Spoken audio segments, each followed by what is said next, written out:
Hello to one and all, welcome back to my channel. बेटा इस tutorial में मैं आपसे जो आज क्विज़ हुआ था 25 सितंबर को उसका सॉल्यूशन डिस्कस करूँगा। क्योंकि इसकी परफॉर्मेंस अच्छी नहीं थी, कुछ क्वेश्चन मैंने इसमें अच्छे डाले थे क्योंकि इम्पोर्टेंट है, बट जो रिज़ल्ट आया है क्वाइट सेटिस्फैक्ट्री है, बट इतना अच्छा रिज़ल्ट नहीं है क्योंकि उसमें जो मार्क्स आए 10 आउट ऑफ 10 वाले बच्चे बिल्कुल ही कम थे, मतलब अराउंड 100 से भी लेस। 4000 एंट्रीज आई, और जैसे ही पिछले बार हुआ था कि 10 आउट ऑफ 10 जो मार्क्स थे वो 100 से भी लेस बच्चों के थे। तो थोड़े से चैलेंजिंग क्वेश्चंस की आपको प्रैक्टिस और करनी पड़ेगी बेटा। देखते हैं, जैसे क्वेश्चन नंबर 1 था आपका, दिख रहा है आपको स्क्रीन पे। क्या था क्वेश्चन में? यहाँ पे बोला हुआ है कि x एक सेट है जिसमें x जो है इस कंडीशन को होल्ड कर रहा है, मतलब ये उसकी कंडीशन है, ठीक है। और यहाँ पे जो x है वो इस कंडीशन को होल्ड कर रहा है। तो यहाँ पूछा गया था x इंटरसेक्शन y बताओ, मीन्स हमें ऐसे एलिमेंट बताने थे जो दोनों में कॉमन हो।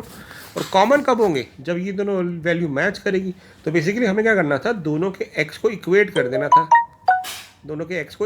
देना था, क्योंकि ये दोनों इक्वल होंगे तभी तो कॉमन वैल्यू आएगी। तो जब हमने इन दोनों को इक्वेट किया यहाँ पे ऐसे, तो हमारे पास एक इक्वेशन आ गई, n³ minus 3n² plus 2n minus 6 equal to 0। तो मैंने क्या ऑब्जर्व किया कि यहाँ पे n² कॉमन आ रहा है, यहाँ पे 2 कॉमन आ रहा है, तो यहाँ हो गया कि n माइनस 3 और n² प्लस 2 इक्वल टू 0 हो गया। तो इससे क्या मिला कि n इक्वल टू 3 आ गया, क्योंकि n रियल नंबर है। तो यहाँ पे तो कोई सॉल्यूशन आ नहीं सकता, किसी भी रियल नंबर का स्क्वायर -2 नहीं होता, क्योंकि यहाँ से तो n² -2 आ रहा है। यानी हमारे पास ये सॉल्यूशन तो नहीं देगा, n इक्वल टू 3 हो गया। अब n इक्वल टू 3 किसी भी क्वेश्चन में पुट कर दो, जैसे मान लेते हैं यहाँ कर दिया, तो यहाँ से यानी क्या वैल्यू हुआ x की? n की वैल्यू जब 3 पुट की तो 3 का स्क्वायर हो गया 9, 9 इंटू 3 27 प्लस 7 तो 34। यानी बेसिकली हमारे पास एक ही कॉमन सॉल्यूशन आएगा, यानी x इंटरसेक्शन y जो आएगा वो सेट आएगा 34 है, बस एक ही एलिमेंट आएगा। अब हमें देखना था कि भी इनमें से किसका आंसर 34 आएगा। ठीक बात है कि भाई किसकी वैल्यू 34 आएगी। तो आप देखो 1 बाय 1 अगर मैं यहाँ पे करूँ कि भी 3n प्लस 5 34 हो सकता है क्या? तो हमने देखा कि अगर मैं इसको 34 रखूँगा तो मेरे पास 3n हो जाएगा 29 और n हो जाएगा 29/3, but 29/3 is not a natural number, तो ये तो पॉसिबिलिटी गई। अगले वाले में n² प्लस n प्लस 1 को 34 रखा, तो n² प्लस n हो गया आपके पास यहाँ पे n² प्लस n हो गया और ये -33 हो गया। अब कोई भी इसके जब आप सॉल्यूशन निकालने की कोशिश करोगे तो इसका भी कोई नेचुरल नंबर हमारा आंसर नहीं आ रहा, ठीक है। तो ये भी पॉसिबिलिटी गई। अब क्या ये हो सकता है? तो जब हमने 7n-1 को 34 रखा तो 7n आ गया 35 और 7n 35 आ गया तो n आ गया 5 और n नेचुरल नंबर, यानी c एक ऐसा एलिमेंट है जिसमें 35 इसका आंसर आ सकता है। तो हम कह सकते हैं कि यस 34 जो है वो c सेट का सबसेट होगा। ऐसे अगले वाले में भी देख लो कि जब हम 3n² प्लस 5 को ना 34 पुट करेंगे तो यहाँ आ जाएगा 3n² इक्वल टू 29 और ये 29/3 आ जाएगा, तो नेचुरल नंबर नहीं आएगा। यानी बाकी 3 कंडीशंस में हमारा 34 एज आंसर नहीं आ रहा, यानी 34 उसके अंदर इंक्लूड नहीं करेगा, मीन्स x इंटरसेक्शन y उनका सबसेट नहीं होगा। तो इसका ऑप्शन था C। तो देख सकते हो आप, जैसे ही हमने C लगाया तो ये करेक्ट हो गया, तो C is the correct answer, है ना। तो ये भी अच्छा क्वेश्चन था, ठीक है। अगले क्वेश्चन पे चलते हैं।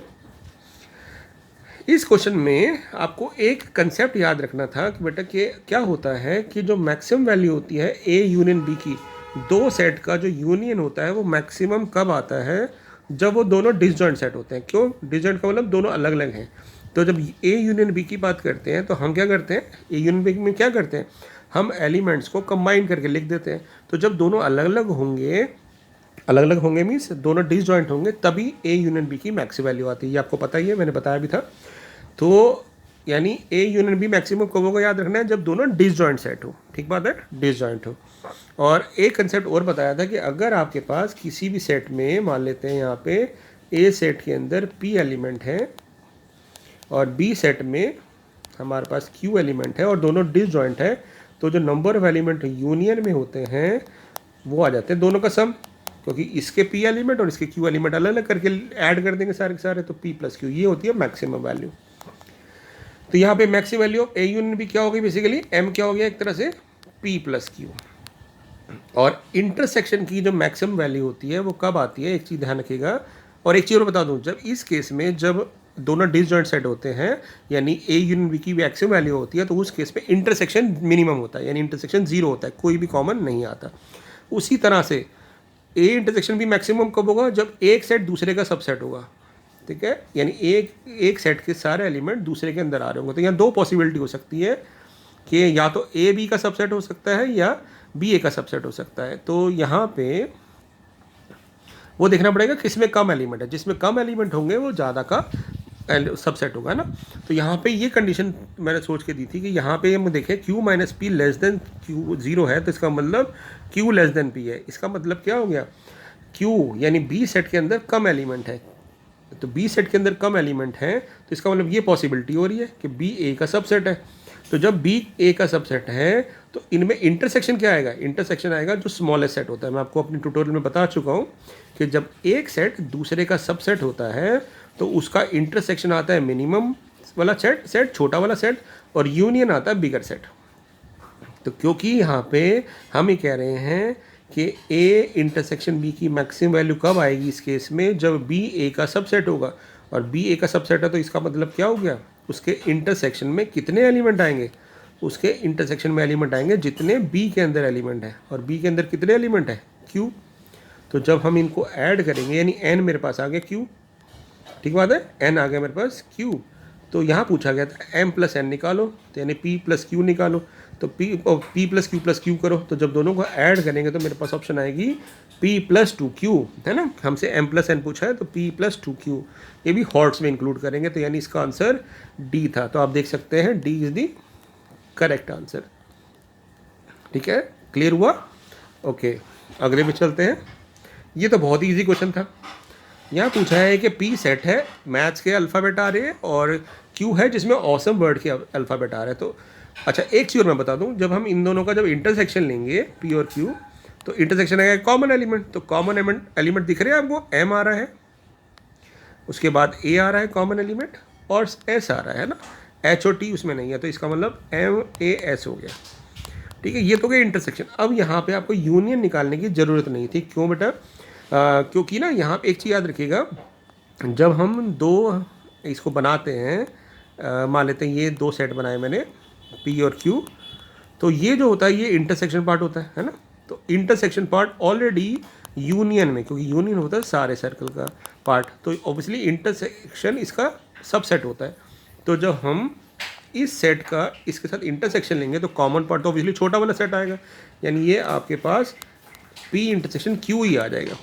और मुझसे पूछा गया था कि इसका आंसर बताओ, तो हमें यूनियन निकालने की ज़रूरत नहीं थी।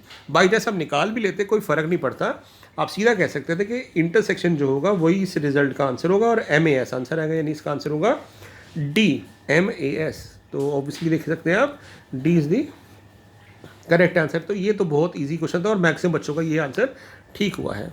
मेन फर्स्ट टू क्वेश्चंस थे जिसमें ज़्यादातर बच्चों ने गलत आंसर दिया है।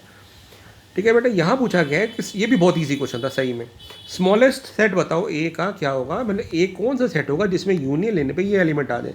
तो हम देख रहे हैं 1 और 2 तो ऑलरेडी आ चुके हैं, तो बेसिकली हमारे पास रिक्वायरमेंट है 3, 5, 9 की।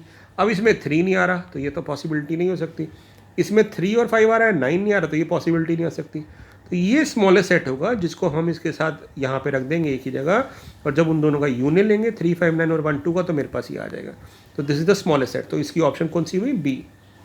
तो आप देख सकते हैं B is the answer of this question. तो ये भी बहुत बच्चों का करेक्ट है, यानी इसका मतलब ये कंसेप्ट भी स्टूडेंट्स में क्लियर है।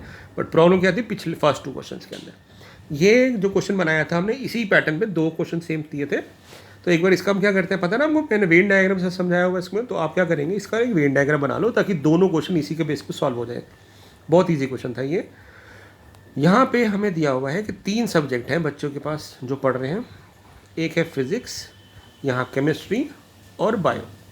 मैंने आपको बताया था हमेशा क्या करना है, आपने कॉमन रीजन जो तीनों में कॉमन है इसको मार्क करना होता है।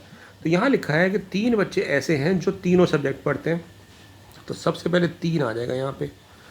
अब 4 बच्चे हैं जो बायो और केमिस्ट्री पढ़ते हैं, मतलब बायो और केमिस्ट्री का कॉमन पार्ट ये आ रहा है, और यहाँ आना चाहिए 4। अगर मैं यहाँ 4 लिख देता हूँ तो गलत हो जाएगा, क्योंकि इस पूरे सर्कल में मेरे पास 7 एलिमेंट आ जाएंगे।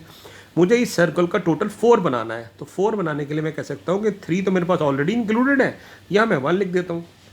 अब फिजिक्स और केमिस्ट्री का कॉमन पार्ट ये है, यहाँ आने चाहिए थे 9 एलिमेंट, 3 ऑलरेडी आ चुके हैं, तो मैं यहाँ 6 लिख दूंगा ताकि इस सर्कल का इस पोर्शन का कॉमन पार्ट का टोटल 9 आ जाए। फिर कह रहे हैं बायो और फिजिक्स में 5 है, तो बायो और फिजिक्स का ये वाला पार्ट है जिसमें दोनों में कॉमन है, 3 ऑलरेडी लिख चुके हैं, तो 2 यहाँ आ जाएंगे ताकि टोटल मेरे पास 5 बन जाए। अब हम कह रहे हैं कि 11 बायो में है, यानी इस बायो सर्कल में हमारे पास 11 आने चाहिए। तो 3, 2 और 1 तो ऑलरेडी लिखे हुए हैं, यानी 6 एलिमेंट तो यहाँ ऑलरेडी बैठे हैं, तो 5 यहाँ एलिमेंट आ जाएंगे। अब उसके बाद 12 एलिमेंट केमिस्ट्री में होना चाहिए, तो केमिस्ट्री में 6, 3 और 1, 10 एलिमेंट ऑलरेडी बैठे हैं, तो 2 इधर आ जाएंगे ताकि टोटल 12 बन जाए। अब फिजिक्स में 15 एलिमेंट होने चाहिए, 6, 3 और 2, 9 और 2, 11 ऑलरेडी बैठे हैं, तो 4 यहाँ आ जाएंगे। अब हमने सारे पोर्शन भर दिए। अब क्या इनका टोटल 25 आ रहा है? देखें, अगर आ रहा है तो ठीक है, नहीं आ रहा तो इसका मतलब वो बच्चे जो डिफरेंस आ रहा है वो बाहर है, यानी वो कोई भी सब्जेक्ट नहीं पढ़ते। तो एक बार टोटल देखते हैं बेटा, 4, 2 6 और 5 11, 11 और 2 हो गए आपके पास 13 और 10 23, इनका टोटल 23 आ रहा है और 25 बच्चे थे। तो 25 में से जो 23 बच्चे चले गए तो बचे 2, तो इसका मतलब 2 बच्चे बाहर हैं जो किसी भी सब्जेक्ट को नहीं पढ़ते, ना वो बायो है उनके पास, ना फिजिक्स है, ना केमिस्ट्री है। ठीक है, तो पूछा क्या था इसमें? पूछा गया था यहाँ पे कि एटलीस्ट एक सब्जेक्ट कौन सा, कितने बच्चे पढ़ते हैं, मीन्स कम से कम कोई ना कोई सब्जेक्ट पढ़ते हो, यानी सर्कल के अंदर आते हो। तो सर्कल के अंदर कितने बच्चे आ रहे हैं? 23, तो 23 इज़ दी राइट आंसर। तो बहुत ही इजी क्वेश्चन था। अब इसी के बेस पे अगला क्वेश्चन भी था। यहाँ कह रहे हैं कि इसमें ऐसे कितने बच्चे हैं जिनके पास find number student who had only one of the subject, जिनके पास एक ही सब्जेक्ट है। अब एक सब्जेक्ट का मतलब है जिनके पास सिर्फ फिजिक्स है, सिर्फ केमिस्ट्री है या सिर्फ बायो है। तो इनका टोटल दे बताना था, क्योंकि ये जो सिंगल रीजन में आ रहे हैं, तो ये आ रहे हैं 5 और 4, 9 और 2 11, तो 11 बच्चे ऐसे हैं जिनके पास एक ही सब्जेक्ट है। अब आप कहोगे भी फिजिक्स तो 6 बच्चों के पास भी है, तो बेटा 6 जो ये मार्क किया ना यहाँ पे 6, इसका मतलब है 6 बच्चे वो हैं जिनके पास 2 सब्जेक्ट है, फिजिक्स और केमिस्ट्री। बट आपसे पूछा गया है जिनके पास एक ही सब्जेक्ट है, तो 4 बच्चे ये हैं जिनके पास सिर्फ फिजिक्स है, 2 बच्चे ये हैं जिनके पास सिर्फ केमिस्ट्री है, और 5 बच्चे ये हैं जिनके पास सिर्फ बायो है। तो टोटल कितने बच्चे हो गए? 11। तो अगले वाले पार्ट का आंसर आना चाहिए था 11। तो ये ऑप्शन करेक्ट थी। ठीक है, ओके। अब अगला क्वेश्चन इसी पे बेस्ड था, दोबारा पूछ रहे हैं find the number of students who had none of the 3 subject, जिनके पास कोई भी सब्जेक्ट नहीं है। तो अभी हमने बनाया ना, जिनके पास कोई सब्जेक्ट नहीं है, ना तो फिजिक्स है, ना केमिस्ट्री है, ना बायो है, वो कितने हैं? 2। तो इस पार्ट का आंसर जिन नन का आना चाहिए था, जिनके कोई भी सब्जेक्ट नहीं है, वो कौन सा होना चाहिए था? उनका आंसर 2। तो यानी एक ही क्वेश्चन के बेस पर 3 हम आंसर दे सकते थे अगर आपका वेन डायग्राम सही बना। आप उसको फॉर्मूले से ज़्यादातर बच्चे करते हैं, बट फॉर्मूले से मत करिए बेटा, Venn diagram is the best approach, उससे डायरेक्टली आंसर आता है। ठीक है, तो ये हो गया, बहुत ईजी क्वेश्चन था।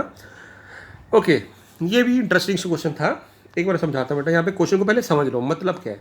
11th के कुछ बच्चे मूवी देखने के लिए सिनेमा हॉल में गए, ठीक है, और वहाँ पे वो 3 मूवीज़ को देख रहे हैं। 3 मूवीज़ में से कोई देख रहे हैं, जैसे ये है मूवी 1, 3 मैं बना लेता हूँ फिर से वेन डायग्राम, वो ये यूनिवर्सल सेट हो गया। यहाँ जरूर लिखा करिए ये यूनिवर्सल सेट है, जैसे पिछले वाले में भी अगर मैंने नहीं लिखा तो लिख लेते हैं कि यूनिवर्सल सेट के अंदर सारे एलिमेंट आते हैं। तो ये बहुत बेसिक सी चीज़ है, इसको जरूर लिखना चाहिए। ठीक है, अब यहाँ क्या कह रहा है कि हर बच्चा 2 बार गया मूवी देखने के लिए। ठीक है, इसका मतलब, और एक अगर हर बच्चा 2 बार गया मूवी देखने, इसका मतलब उसने 2 मूवी देखी। बट आप ये कह सकते हो सर वो सेम मूवी तो भी तो देख सकता था, बट यहाँ पे क्लियरली गिवन है कि किसी बच्चे ने सेम मूवी 2 बार नहीं देखी। इसका मतलब क्या हो गया, जब हर बच्चा 2 बार गया और सेम मूवी उसने नहीं देखी, तो हम मान लेते हैं यहाँ पे मूवी 1 है, ये 2 है, 3 है। और जब बच्चा 3 बार नहीं गया है, तो यानी इसका मतलब इस रीजन में तो आंसर 0 आएगा, क्योंकि उसने 3 बार तो कोई गया नहीं है। ठीक है ना, और सिंगल मूवी ऐसा कोई बच्चा नहीं होगा जिसने सिर्फ ए को देखा हो, सिर्फ बी को देखा हो और सिर्फ सी को देखा हो, यानी इस रीजन में आपके पास 0 आंसर आ जाएगा, क्योंकि हर बच्चे ने 2 टाइप की मूवी देखी। ऐसा कोई बच्चा नहीं है जिसने सिर्फ ए देखा हो, क्योंकि हर बच्चा 2 बार गया है। और अगर 2 बार गया और उसने दोनों बार डिफरेंट मूवी देखी है, तो ऐसा कोई बच्चा नहीं होगा जिसने सिर्फ ए देखी हो, या सिर्फ बी देखा हो, या सिर्फ सी देखा हो। तो यानी वेन डायग्राम में ये पोर्शन को हमने डायरेक्टली 0 लिख देना था। अब हमें नहीं पता इस रीजन में कितने बच्चे आ रहे हैं, ठीक है ना, इस रीजन में कितने आ रहे हैं और इस रीजन में कितने आ रहे हैं। हम तो इसको मान लेते हैं x, इसको y और इसको z। अब क्वेश्चन में क्या कह रहा है, x 16 बच्चों ने ए मूवी देखी और ए मूवी जो है उसके अंदर कितने बच्चे आ रहे हैं, एक्स प्लस वाई। तो हम कह रहे हैं कि एक्स प्लस वाई हमारा 16 हो जाना चाहिए। अब 27 बच्चे ऐसे हैं जिन्होंने मूवी बी देखी, तो बी मूवी देखी, तो इसका मतलब इस सर्कल में हमारे पास 27 बच्चे आ जाने चाहिए, यानी एक्स प्लस जेड का टोटल 27 आ जाएगा। और फिर कह रहे हैं 29 बच्चों ने मूवी सी देखी, तो मूवी सी का जो टोटल है वो इस सर्कल का टोटल है, यानी हमारे पास आ गया वाई प्लस जेड 29। अब मैं इन सबको ऐड कर देता हूँ, तो जब ऐड करूँगा तो एक्स और एक्स 2 बार आ जाएगा 2x, वाई और वाई 2 बार आ जाएगा 2y, और z भी 2 बार आ जाएगा तो 2z। और जब इससे टोटल करेंगे तो इससे टोटल आ रहा है आपका 72। तो जब हम डिवाइड कर देंगे 2 को उस साइड ले जाके, तो x plus Y plus Z क्या आ जाएगा, वो आ जाएगा 36। और हमसे पूछा गया था कि टोटल बच्चे कितने क्लास में, तो जो इन सारे वेन डायग्राम में आ रहे हैं क्योंकि जितने बच्चे मूवी देखने के लिए गए वही हैं, तो x plus Y plus Z पूछा था, यानी नंबर ऑफ स्टूडेंट कितने हैं जो क्लास के अंदर है, तो हम कहेंगे कितने हैं 36। तो देख सकते हो 36 इज दी राइट आंसर, है ना। और ये भी पूछ सकते थे इस क्वेश्चन में कि ऐसे कितने बच्चे हैं जिन्होंने ए और बी मूवी देखी, तो आप फिर आप एक्स की वैल्यू निकाल लेते। कैसे निकालते एक्स की वैल्यू, अगर आप को एक्स की वैल्यू निकालनी होती तो अब वाई प्लस जेड 29 है, तो वाई प्लस जेड को 29 पुट कर देते, तो एक्स भी आ जाता है यहाँ से। तो ये भी क्वेश्चन में मॉडिफिकेशन आ सकती है कि एक्स मूवी देखने वाले, मतलब एक्स 7 है, इसका मतलब ए और बी मूवी देखने वाले 7 बच्चे हैं। आपसे ये भी पूछा जा सकता था कि ऐसे कितने बच्चे हैं जिन्होंने मूवी बी और सी देखी, तो वो जेड था। जेड कैसे निकालते हैं, जेड निकालने के लिए हमें एक्स प्लस वाई 16 दे रखा है, मैं यहाँ 16 पुट कर देता, तो 16 उधर जाता तो जेड 20 आ जाता, तो 20 बच्चे बी और सी देख रहे हैं। ऐसे ही आप निकाल सकते हैं कि ऐसे कितने बच्चे हैं जिन्होंने मूवी ए और सी देखी। ठीक है बेटा, अब चलते हैं लास्ट क्वेश्चन की तरफ। बस बहुत इजी क्वेश्चन है। अब यहाँ पे क्या था, कुछ बच्चों ने देखा कि 3 एलिमेंट है, कुछ बच्चों ने तो 3 आंसर लगा दिया, जबकि सबसेट तो नंबर एलिमेंट से डिपेंड नहीं करता। कुछ ने सोचा पावर सेट की बात कर रहे हैं, तो 3 एलिमेंट है, 2 की पावर 3 8 लगा दिए। बेटा ये तो बिल्कुल ही गलत है, आपको क्वेश्चन समझना पड़ेगा। वो कह रहा है find the number of subsets. Subsets बताने हैं, किसके बताने हैं, ए के बताने हैं, नहीं, आपको सबसेट बताने हैं पावर सेट ऑफ ए के। अब पावर सेट ऑफ ए क्या होता है, पावर सेट ऑफ ए होता है, मैंने आपको बताया था पावर सेट ऑफ ए का मतलब है a set which include all the subset of a set. यानी हमें पावर सेट ऑफ ए निकालना है, तो पावर सेट निकालने की जरूरत नहीं थी, वैसे ही बता रहा हूँ मैं। पावर सेट ऑफ ए क्या होगा, जिसमें ए के सारे सेट आएंगे, यानी सबसेट आएंगे, ए के सारे सबसेट्स आएंगे, सबसेट्स ऑफ ए। ठीक है, वो कितने होंगे, तो हम मैंने आपको बताया हुआ है कि n अगर किसी भी सेट में एलिमेंट है तो उसके सबसेट बनते हैं 2n। तो यानी अगर मैं पूछूँ आपसे number of element in power set of A क्या होगा, तो आप कहोगे ए में 3 एलिमेंट आ रहे हैं, तो 2 की पावर 3 8 एलिमेंट आ जाएंगे उसके पावर सेट में। ठीक है ना, उसके पावर सेट में। बट वो कह रहा है कि सबसेट ऑफ पावर सेट बताओ, यानी इसके भी सबसेट बताने हैं, आप कितने होंगे, तो 2 की पावर इसके अंदर कितने एलिमेंट है 8, तो 2 की पावर 8 आपका आंसर होगा। 2 की पावर 8 होता है 256, तो इसका आंसर होना था 256। अगर ये कहता है find the number of subset of set ए, तो आप कहते हैं 8 होगा, बट वो कह रहा है find the number of subset of power set of A, तो वो 256 होगा। मैंने आपको ऐसे क्वेश्चन भी बताया था, अगर आपको याद हो, अगर ए नल सेट है तो पी ऑफ ए क्या होगा, नल सेट है तो पी ऑफ ए क्या होगा, तो उसी के बेस पर मैंने ये क्वेश्चन को फ्रेम किया। ठीक है बेटा, तो इन क्वेश्चन की प्रैक्टिस करिए, बेसिक क्लियर रखिए, बेसिक क्लियर रखेंगे तो कोई भी क्वेश्चन आ जाए बहुत इजीली कर सकते हैं, कॉन्फिडेंटली कर सकते हैं। रिवाइज करते रहिए, बहुत अच्छा रिस्पॉन्स दिया आपने, ऐसे ट्राई जरूर करिए, डीमोटिवेट नहीं होना, अच्छे क्वेश्चन आएंगे उससे सीखने को मिलेगा आपको। ठीक है, थैंक यू सो मच।